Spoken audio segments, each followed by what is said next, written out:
you're like us and you have a child that loves the Wubbanub, you know how dirty they can get.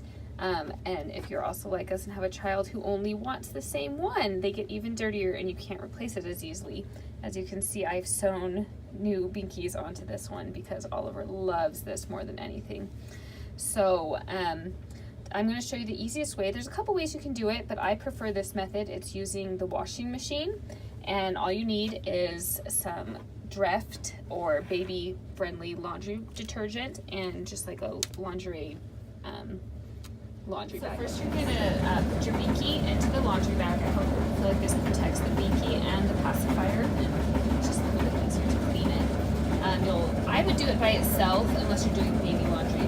So just throw it in here. I do recommend using gentle laundry detergent such as Dreft. This is the newborn one, but they have tons of different kinds, and I'm sure there's a store brand. So just put a little bit of this into your machine.